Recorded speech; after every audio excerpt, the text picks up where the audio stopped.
കോളേജിലുണ്ടായ അടിപിടിക്ക് പിന്നാലെ സുഹൃത്തിനെ നാട്ടിലെത്തി മർദ്ദിച്ച കേസിൽ 2 പേർ അറസ്റ്റിൽ. അരിനെല്ലൂർ സ്വദേശികളായ സിദ്ധാർത്ഥ്, കാവ്യേഷ് എന്നിവരാണ് കരുനാഗപ്പള്ളി പോലീസിന്റെ പിടിയിലായത്.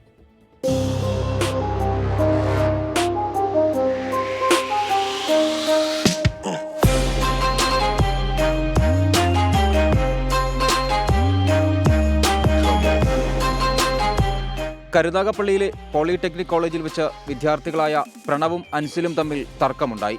തുടർന്ന് പ്രണവും സിദ്ധാർത്ഥും കാവ്യേഷും സുഹൃത്തുക്കളും ചേർന്ന് അൻസിലിനെ തിരിച്ചാക്രമിക്കാൻ പദ്ധതിയിട്ടു. കരുനാഗപ്പള്ളി വീടിന് സമീപത്തെ മൈതാനത്ത് കളിച്ചുകൊണ്ടുനിന്ന അൻസിലിനെയും സുഹൃത്തുക്കളെയും പ്രണവും സുഹൃത്തുക്കളും ചേർന്ന് ആക്രമിച്ചു. ആക്രമണം കണ്ട് പിടിച്ചുമാറ്റാനെത്തിയ സമീപവാസിയായ യുവാവിനും ഗുരുതര പരിക്കേറ്റു. സംഭവത്തിനു ശേഷം ഒളിവിൽ പോയ പ്രതികളെ ഒളിസങ്കേതത്തിൽ നിന്ന് Karunagappally police പിടികൂടുകയായിരുന്നു.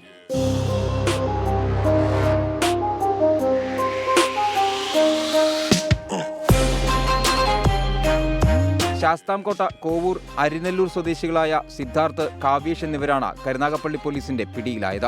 Karunagappally police inspector ബിജുവിന്റെ നേതൃത്വത്തിൽ SI-മാരായ ഷമീർ, കണ്ണൻ, ഷാജിമോൻ, CPO-മാരായ ഹാഷിം, രാജീവ് കുമാർ, റഫീഖ് എന്നിവരുടെ സംഘമാണ് പ്രതികളെ പിടികൂടിയത്. പോലീസ് എത്തിയതറിഞ്ഞ് ഓടി രക്ഷപ്പെട്ട മറ്റു പ്രതികളെ ഉടൻ പിടികൂടുമെന്ന് കരുനാഗപ്പള്ളി പോലീസ് അറിയിച്ചു. 24 കൊല്ലം.